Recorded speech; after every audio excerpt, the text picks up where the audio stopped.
هذا القرآن يوحدنا لطريق الخير يوجهنا الله تعالى أنزله ورسول الله معلمنا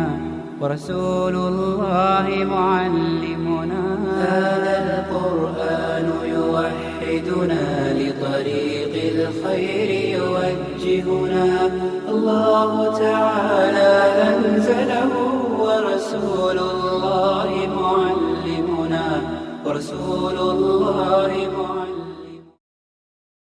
إن الحمد لله حمدا كثيرا طيبا مباركا فيه الصلاة والسلام على رسول الكريم الأمين وعلى آله وصحبه أجمعين أما بعد.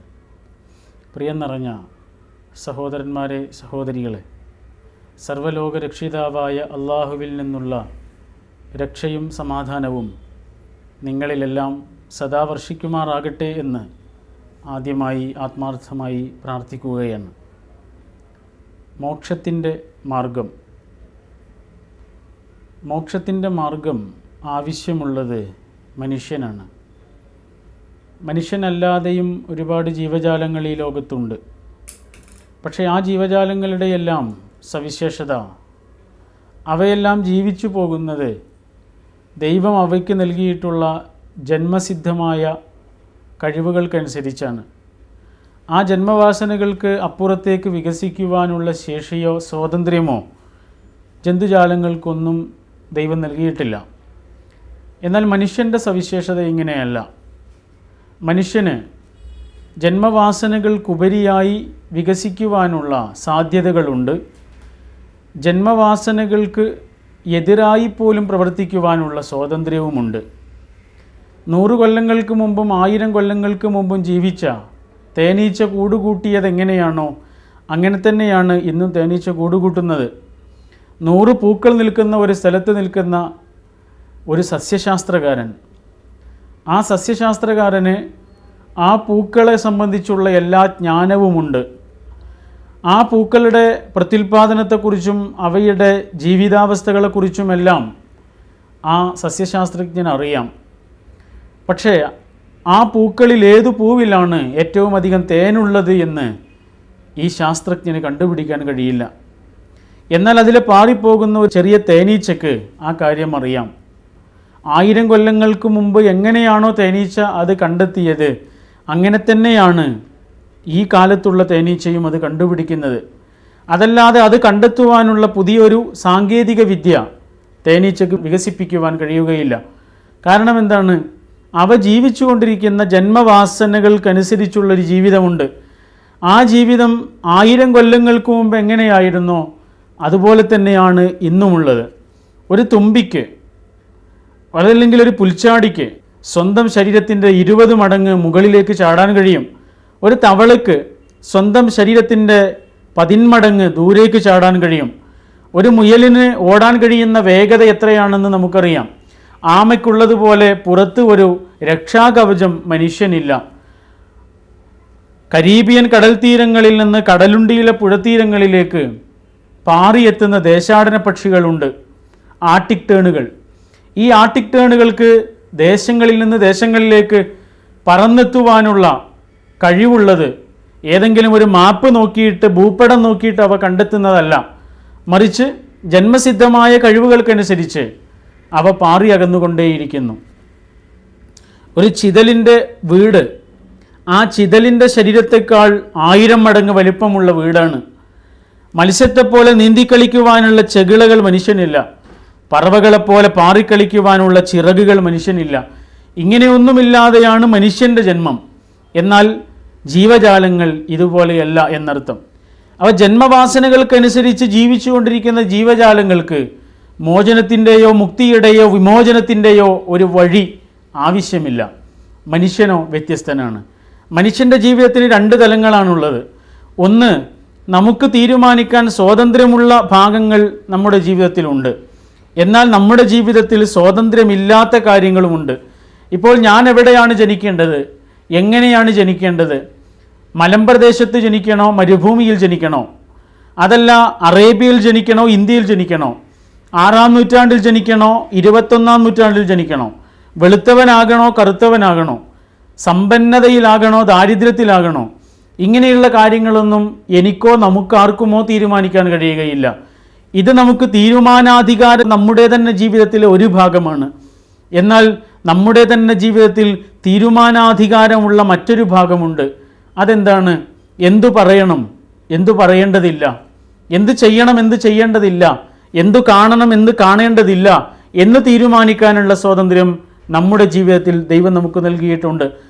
ഈ തീരുമാനാധികാരമുള്ള ഭാഗത്ത് ഈ വഴിയിലൂടെയും പോകാൻ എനിക്ക് സ്വാതന്ത്ര്യമുണ്ട്. പക്ഷേ ഈ വഴിയിലൂടെ പോകുന്നതാണ് നല്ലത് എന്ന് സാക്ഷാൽ ദൈവം കാണിച്ചു തരുന്ന ആ മാർഗദർശനമാണ് മതം.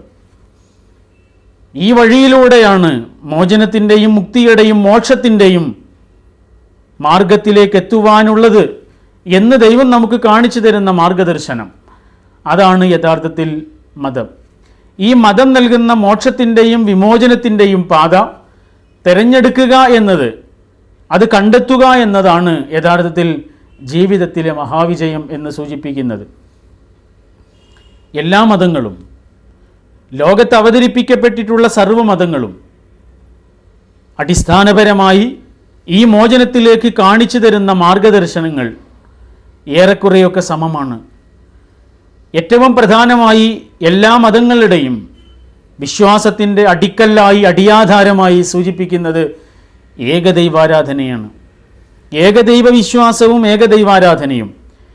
ഏകദൈവാരാധന നിങ്ങൾ നോക്കൂ, ലോകത്ത് ആദ്യമായി ഇസ്ലാം കൊണ്ടുവന്നിട്ടുള്ളൊരു കാര്യമല്ല ഇത്, മറിച്ച് അത് ഈ പ്രപഞ്ചത്തോളം പഴക്കമുള്ള ഒരു സന്ദേശമാണ്. ഈ പ്രപഞ്ചത്തോളം പഴക്കമുള്ള സന്ദേശമാണ് ഏകദൈവാരാധനയുടെ സന്ദേശം. ഹൈന്ദവ മതമായിരുന്നാലും ക്രൈസ്തവ മതമായിരുന്നാലും ഇസ്ലാം ആയിരുന്നാലും ഇവയുടെ എല്ലാം അടിസ്ഥാനപരമായ മാർഗദർശനങ്ങൾ ആരംഭിക്കുന്നത് ഏകദൈവാരാധനയിൽ നിന്നാണ്.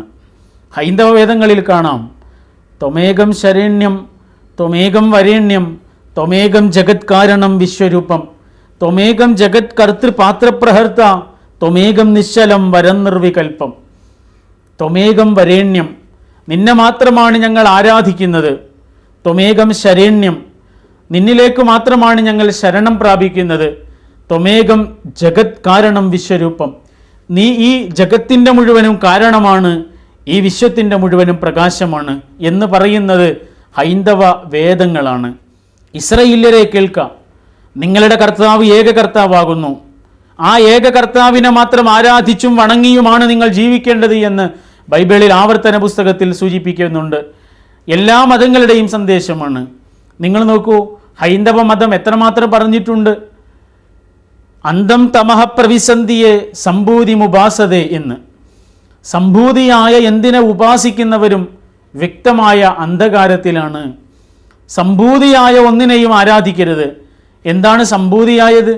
സംഭൂതിയായത് എന്നതുകൊണ്ട് ഉദ്ദേശിക്കുന്നത് ജനനവും മരണവും ഉള്ളതെല്ലാം സംഭൂതിയാണ്, ജനിമൃതികൾ ഉള്ളതെല്ലാം സംഭൂതിയാണ്. അങ്ങനെയാണെങ്കിൽ ഞാൻ സംഭൂതിയാണ്, നമ്മൾ ഓരോരുത്തരും സംഭൂതിയാണ്. അപ്പം ജന്മവും മരണവും ഉള്ളതൊന്നും ആരാധനയ്ക്ക് അർഹരല്ല എന്ന് പറയുമ്പോൾ ഇന്ന് ഇന്ത്യ രാജ്യത്ത് മാത്രം ആരാധിക്കപ്പെടുന്ന 500ഓളം മനുഷ്യദൈവങ്ങൾ ജീവിച്ചിരിക്കുന്നുണ്ട് എന്നാണ്. എന്തുകൊണ്ടാണ് ഇവർ ആരാധനയ്ക്ക് അർഹരല്ലാതായിത്തീരുന്നത്? ഇവർ ആരാധനയ്ക്ക് അർഹരല്ലാതായിത്തീരുന്നതിൻ്റെ കാരണമാണ് ഹൈന്ദവ വേദ സൂക്തം സൂചിപ്പിച്ചത്. എന്ത്? അവർ സംഭൂതികളാണ്. 1926 നവംബർ 27 എന്ന തീയതിയിൽ ആന്ധ്രാപ്രദേശിലെ ഗോപാലപ്പള്ളി എന്ന ഗ്രാമത്തിൽ പെദ്ദവങ്കപ്പ രാജുവിൻ്റെയും ഈശ്വരാമ്മയുടെയും മകനായി ജനിച്ച പെദ്ദവങ്കപ്പ നടരാജൻ എന്ന മനുഷ്യൻ ഇന്ന് ലക്ഷക്കണക്കിന് ആളുകൾക്ക് ആശ്രയമാണ്, ആശ്വാസമാണ്, കൺകണ്ട ദൈവമാണ്. 1956 ജൂലൈ മാസം 11 എന്ന തീയതിയിൽ കൊല്ലം ജില്ലയിലെ പറയക്കടവ് എന്ന മുക്കുവ ഗ്രാമത്തിൽ സുഗുണാനന്ദയുടെയും ദമയാനന്ദി അമ്മയുടെയും മകളായി ജനിച്ച സുധാമണി എന്ന പെൺകുട്ടി ഇതുപോലെ തന്നെ സ്വദേശത്തും വിദേശത്തും ലക്ഷക്കണക്കിന് ആളുകൾക്ക് ആശ്രയമാണ്, കൺകണ്ട ദേവിയാണ്. എന്തുകൊണ്ട് ഇവർ ആരാധനക്കർഹരല്ല? ലളിതമായ ഒരു ചോദ്യമുണ്ട്, മനുഷ്യ ബുദ്ധി കൊണ്ട് ലളിതമായി ചോദിക്കാവുന്നൊരു ചോദ്യം. അവരെ ആക്ഷേപിക്കേണ്ടതില്ല, അവരെ ചെറുതായി കാണേണ്ടതില്ല. അവരെ ആരാധിക്കുന്നവർക്ക് അവർ വലിയ ആളുകളാണ്, അതുകൊണ്ട് നാം അവരെ ആക്ഷേപിക്കുന്നില്ല. പക്ഷെ അവരെ ആക്ഷേപിക്കാതെ തന്നെ ചോദിക്കാവുന്ന ലളിതമായൊരു ചോദ്യമുണ്ട്, ലളിതമായ യുക്തി കൊണ്ട് ചോദിക്കാവുന്ന ഒരു ചോദ്യം. ആ ചോദ്യം എന്താണ്? 1926 നവംബർ 27 എന്ന തീയതിക്ക് മുമ്പ് ഇങ്ങനെയൊരാളെ പെദ്ദവങ്കപ്പ രാജു എന്ന അച്ഛനോ ഈശ്വരാമ്മ എന്ന അമ്മക്കോ പോലും അറിയുകയില്ലല്ലോ. 1956 ജൂലൈ 11 എന്ന തീയതിക്ക്